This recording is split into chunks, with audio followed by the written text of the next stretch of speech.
Ketemu lagi di Hotman Paris Show dengan dua artis yang sukses sebagai artis dan yang sukses dalam bidang pendidikan. Oke. Tasya, Iya. saya mau tanya dulu pengalaman saya. Oke. Mau tanya pengalaman? Saya kalau jalan liburan sama keluarga ke Eropa atau ke Amerika, kita pas lagi jalan di jalan raya begitu, anak bungsu saya suka meledek. Apa tuh? Mengejek saya. Kasihan dulu nggak ada yang kenal, ya kan? Karena dia tahu saya, kalau saya di Indonesia, coba kalau saya di Bali itu misalnya ada di klub ya, saya kira hampir 100% orang Indonesia akan minta foto sama aku. Minta bayarin juga kan? Oh enggak ada. Ya. Minta bayarin juga ya. Godoy, enak aja lo. Ya minta foto ya. Demikian juga di mall-mall. Tapi kalau di London kan sendiri nggak ada yang kenal. Ya. Tapi begitu turis Indonesia datang langsung itu Hotman enggak? Itu Hotman enggak? Langsung bendera merah putih itu langsung ngelilingi Hotman. Jadi kita kadang-kadang tiba-tiba nobody gitu kan? Tiba-tiba nggak ada yang kenal ya.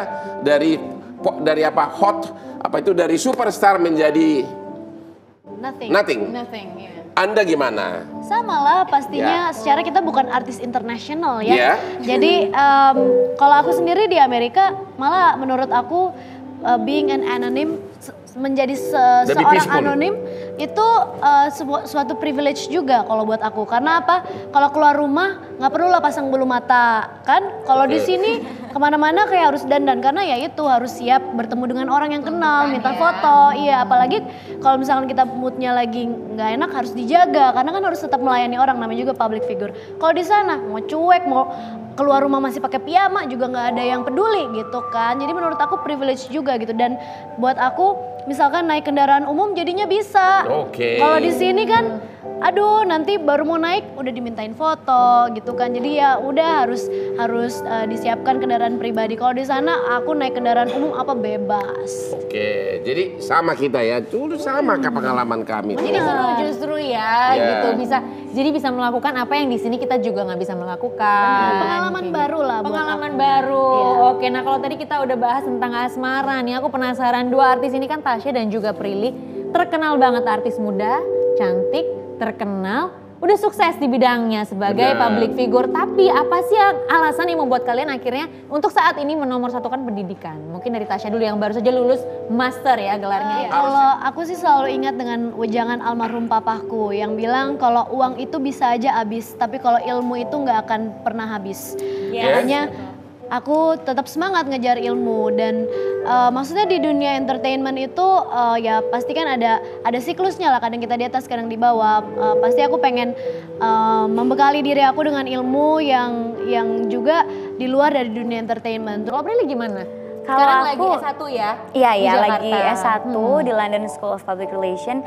Kalau aku banyak banget sih kayak teman-teman aku ngelihat aku pulang sekolah kerja lagi. Terus orang tuh kayaknya nanya terus kayak people keep asking me like, why? Ngapain kuliah lagi? Kan udah ada karir, udah nyari uang sendiri juga. Cuma aku selalu bilang sama mereka, nggak ada kata cukup untuk pendidikan menurut aku. Karena walaupun ujung-ujungnya kita memang untuk cari uang, tapi karena kita kuliah, pendidikan, kita jadi ketemu orang baru. Akhirnya networking kita jadi lebih luas, wawasan kita jadi lebih luas juga. Nah, yang aku penasaran, melanjutkan kuliah itu ide dari kamu sendiri, keinginan kalian sendiri atau dari orang tua?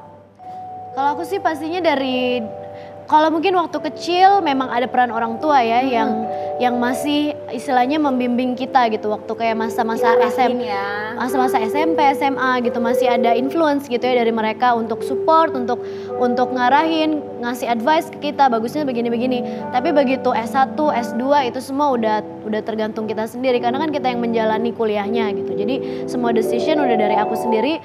Paling orang tua hanya memberikan saran aja. Oke, dan mensupport pastinya ya. Kalau Prilly emang kemauan sendiri? Kalau aku orang tua aku tuh orangnya mereka bebas. Jadi kayak anaknya mau ngapain terserah, yang penting positif dan bermanfaat buat orang lain. Jadi pas aku kuliah itu keinginan sendiri dan mereka juga nanya lagi gitu. Yakin bisa gak bagi waktunya? Karena kan aku masih ada tanggung jawab untuk syuting beberapa film lagi dan lain-lain. Tapi aku kayak meyakinkan diri aku bisa selagi kita niat, selagi kita mau, pasti semua ada jalannya. Aku mau tanya dong, kalau Pak Bos kan sibuk juga nih. Ya. membagi waktu dengan mempersiapkan materi-materi buat kasus gitu kan harus banyak tuh dokumen yang dipelajari, itu kayak gimana? Begini, modal utama saya itu adalah jam terbang yang tinggi. Otak saya itu sudah berubah menjadi legal minds yang ibaratnya mesin itu sudah otomatis gitu loh, ya. Karena sudah saya 20 tahun sama asing, ya. Saya 4 tahun di Australia dengan 700 lawyer. So benar-benar sudah by way of jam terbang yang sangat tinggi. Sehingga saya langsung top gitu ya. Dan salah satu hobi saya adalah kerja subuh. Anak buah saya akan antar dokumennya malam-malam sesudah mereka bikin ringkasan. Jam 3 subuh saya, kalau kamu kangen sama aku, lihat IG saya pasti udah hidup jam 3 subuh, oke? Di situ saya udah mulai kerja di situ. Jadi jam 3 subuh saya udah kerja. Terus itu 1,5 jam, jam 5 saya udah mulai renang, ya. 1 jam renang atau setengah jam, sarapan, jam 6 saya udah di kantor. It's happened to me all my life.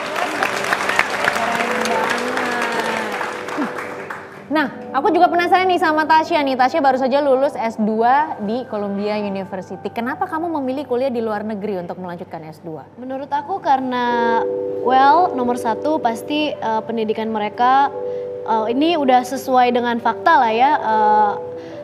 Kualitas pendidikannya pastinya masih lebih di atas pendidikan di Indonesia. Memang it's sad but it's true kayak gitu.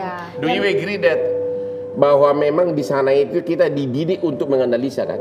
Benar. Bukan untuk menghafal itu. Dan yang kedua itu, aku merasa dengan aku kuliah di luar negeri aku akan semakin berkembang. Karena apa kan kuliah itu nggak cuman nerima pelajaran aja, tapi banyak juga pelajaran hidup yang pengalaman kita tuh bertambah gitu selama kuliah.